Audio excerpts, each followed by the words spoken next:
The first station, Jesus is condemned to die. My son stood before Pilate as an innocent man, but throughout his life he entered more and more deeply into the condition of sinful flesh. It was not enough that he was born of a human mother like me. He grew up in obscurity in Nazareth, and they always judged him there.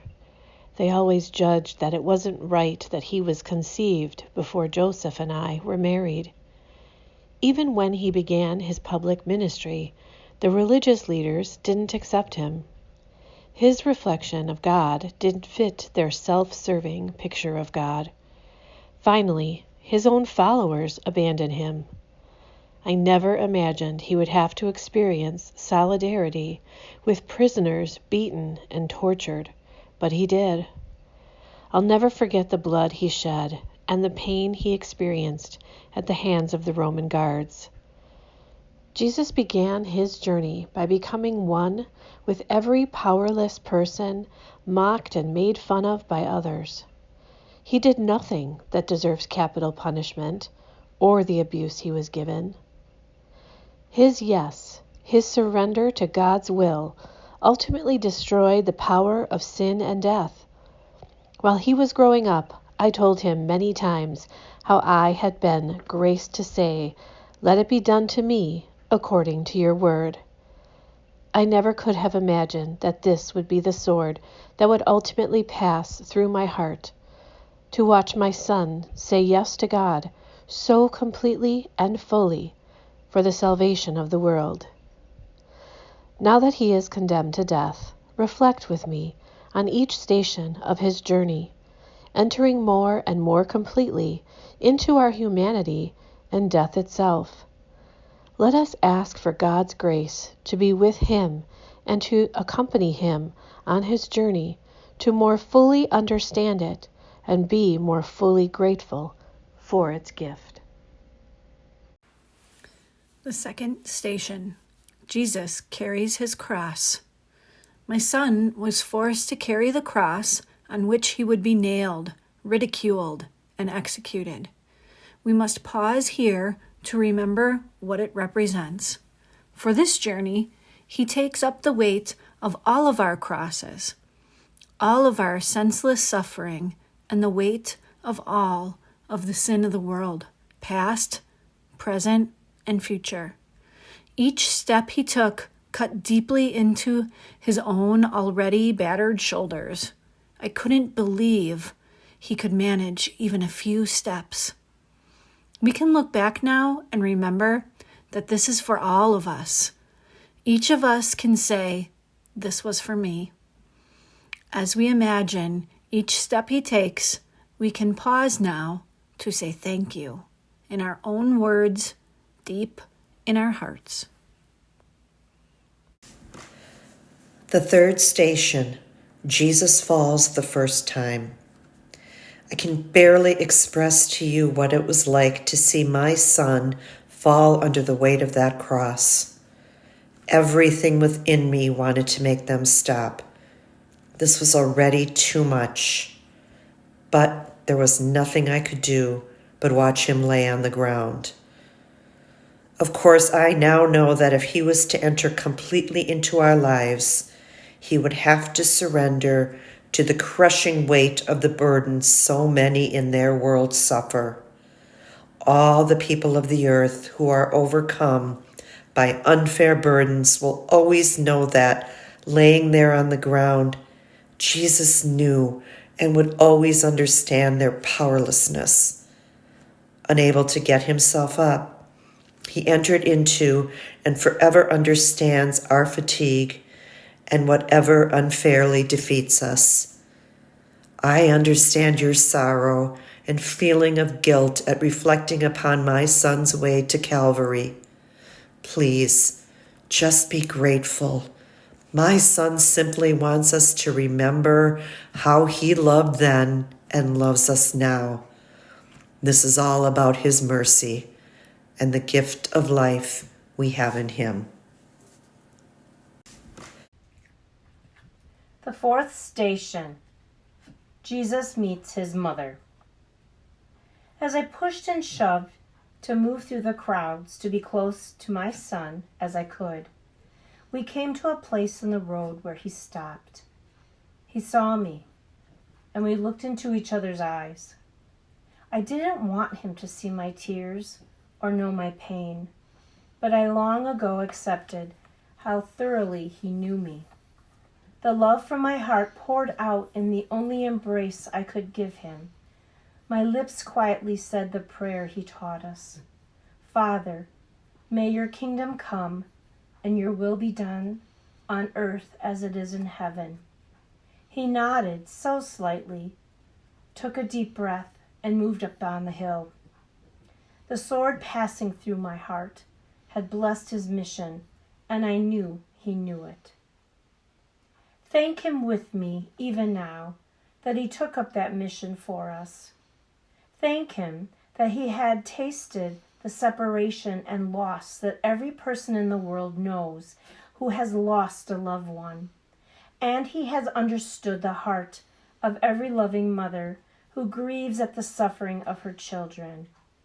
He has become so completely one with us.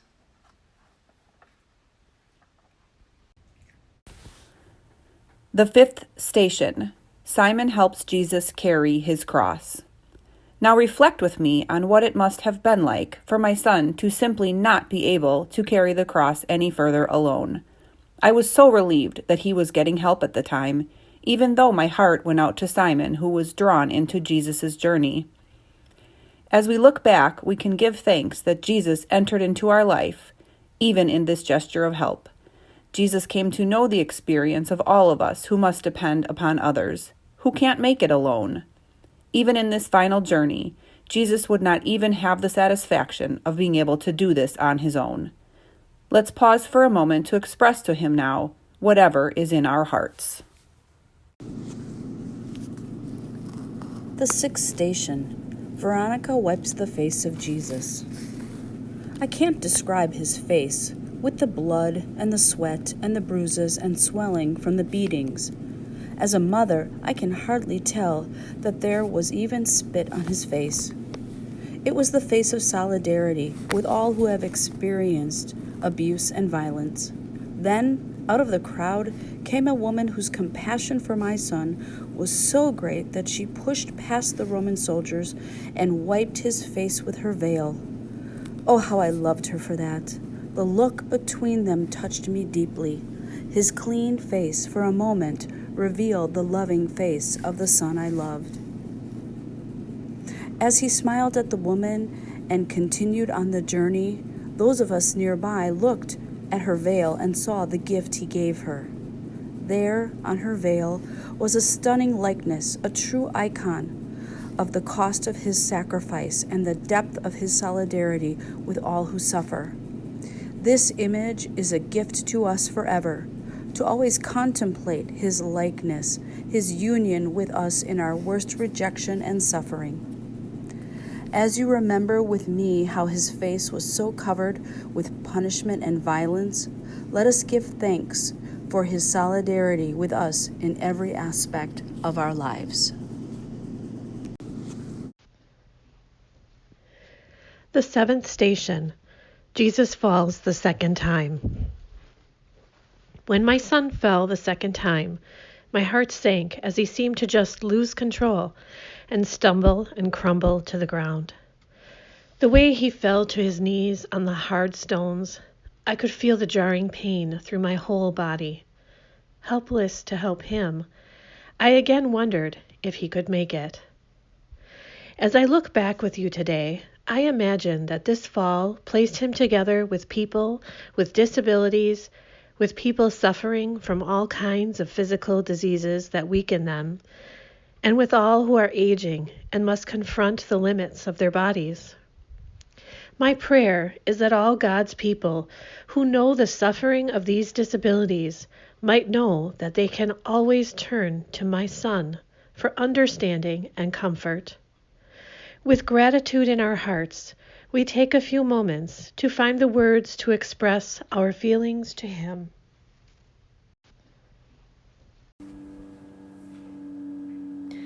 The 8th station, Jesus meets the women of Jerusalem. This moving scene filled my mother's heart with even more love for him. As I had seen him comfort so many groups of people during his life, now he comforts this group of women and children in Jerusalem. They aren't here to condemn him. What a remarkable meeting. They try to comfort him as he looks on them with love and compassion. During his ministry, he had come to grieve for Jerusalem. Now my son gives them a special mission. Soon they would understand that this suffering they witnessed so closely was for them. Soon they would witness the suffering of Jerusalem and have their chance to bring their compassion and faith to their children and the people of their city. It is good to reflect here with him on the mission each of us has that can be shaped by this encounter with his suffering, death, and resurrection for me. Thank him for this brief time to recall the gift we have received. The 9th station, Jesus falls the 3rd time. I will always remember this final fall. Having endured such a beating and having lost so much blood, my son simply collapses. I saw him lay there on the ground, and I thought he was dead. His arms spread out and his face in the dirt. Jesus found himself in solidarity with all who fall in any way. Contemplating how the soldiers roughly pulled Jesus up and made him take the last steps to Calvary, take a few moments to speak with him, expressing your gratitude for his understanding for every weakness or failure you have ever experienced. The 10th station, Jesus is stripped. The sword passed through my heart again to watch my son so violated in this way. They intended to shame him even more by executing him naked. They simply had to strip him of any dignity a human being could have left. I remember looking at this body I had bathed and cared for, now with all his wounds reopened and bleeding, so exposed for everyone to see. Now I see all the people in the world who are vulnerable and without any defense, all those whose dignity is violated. And I see this act of stripping as placing my son so completely with those who suffer. His incarnation was about to be complete. Please pause to express what is in your heart and to give him thanks that all this is all so that you can be free from the power of sin and death.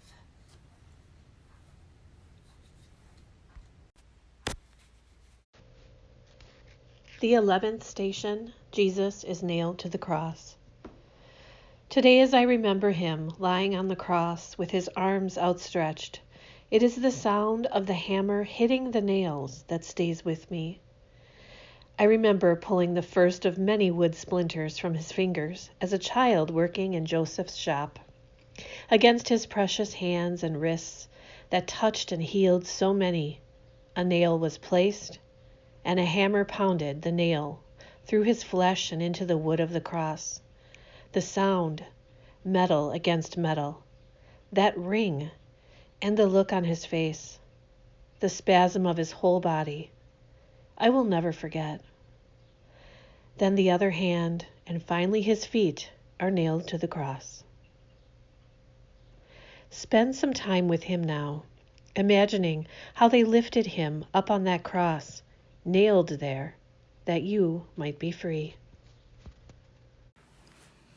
The 12th station, Jesus dies on the cross. The sword of helplessness split my heart in two as I watched him struggle to breathe, pulling himself up to let air out of his lungs. With incredible courage and passion, he spoke of mercy and love.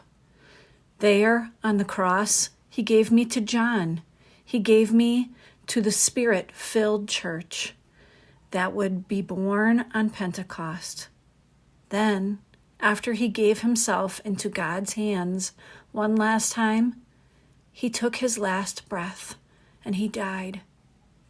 It is unforgettable to watch life leave the body of someone you love. At the foot of the cross today, listen to my son tell you his love for you. Speak to him from your heart. The 13th station. Jesus is taken down from the cross. We waited what seemed like a long time before we had permission to take his lifeless body off that cross. And it took so long to remove the nails and to finally lower his body to the ground. Someone removed that horrible crown of thorns from his head. They pulled his hair back and wiped his face clean before letting me hold his body one last time. He had been given to me for only a brief time. When he left home 3 years before, I was so proud of him and excited to experience what God would do through him. There, at the foot of the cross, my heart tore by grief, but always trusting in God's promise, I asked only to be God's servant for what was ahead. After the ascension, when we would gather in homes for the breaking of bread, I again held his broken body in my hands, now full of consolation that his promise was fulfilled.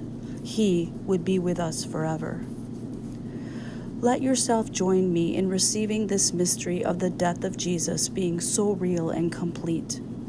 Knowing the rest of the story, join me in speaking with him heart to heart about our gratitude for how he has transformed the power of death.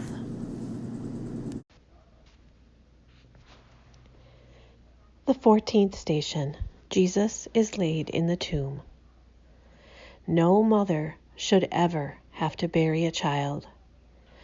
Just a short time before this day, Jesus looked into Lazarus' tomb. He must have known he would be laid in a tomb like that soon. And when he thanked God for hearing his prayer, he must have known that the Father who sent him would give him life that would never die. In just a few days, this tomb would be empty and forever a sign of Jesus' surrender to the forces of sin and death for us. As we picture this scene, let us place the image of the empty tomb before our eyes. Whenever you are tempted to stand outside any tomb and grieve, remember this empty tomb and know that, through the eyes of faith, all tombs are empty. Today, join me in giving him thanks. Join me in signing ourselves with the sign of his cross, in the name of the Father, and of the Son, and of the Holy Spirit. Amen. We adore you, O Christ, and we bless you, because by your holy cross you have redeemed the world.